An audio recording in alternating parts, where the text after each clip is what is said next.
schedule. Mm-hmm. Now, Nebraska being one of the easier schedules, I agree with.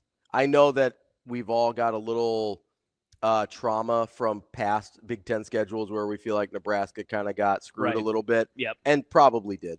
Not saying it was planned or nefarious, just the schedules did not break well. Yep. And I really do think this is a pretty manageable schedule. I thought last year's was also a pretty manageable Yep. schedule, And, to be and a fair. lot of people agreed with that sentiment, too, of last year's. Now, again, Indiana ends up being way better than we anticipated last year, so that kind of threw a wrench in things a little bit. But I think you look at it, and I don't really have a problem with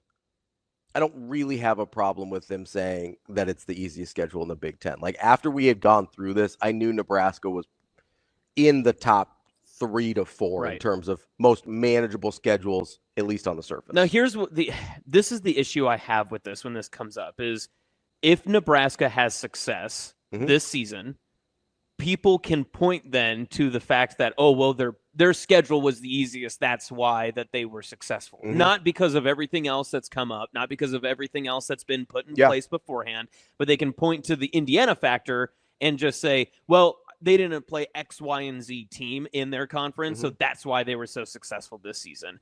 And obviously, this is going to be, fool's gold by the end of the season, depending on where Nebraska actually ends up. But if Nebraska, as you have thought and have said, goes 10-2, many people would just say, well, it's because they didn't have to play Ohio State, and they didn't have to go on the road to Oregon, and they didn't have to, play these certain teams, or they didn't get an Iowa road game, or whatever the case is. They'll find a way to be able to diminish what has been put in place for success. And that's the part that I don't like about this sort of thing, because when you look at the schedule itself, I still think that October 4th to October 17th stretch where you go at home against Michigan State, on the road to Maryland, and then follow up with a Friday night game at Minnesota, to me, and I understand there are tougher games, and also that travel schedule from November 1st to November 22nd, USC, UCLA, Penn State, I understand that that's tough. That's rough, yeah. That October, that you do have a bye week in there, though, which helps. Those first 3 weeks of October, to me, could almost be the defining stretch of Nebraska's season. Because if one of those games does not go the way Nebraska fans hope they do, or the program hopes that they do,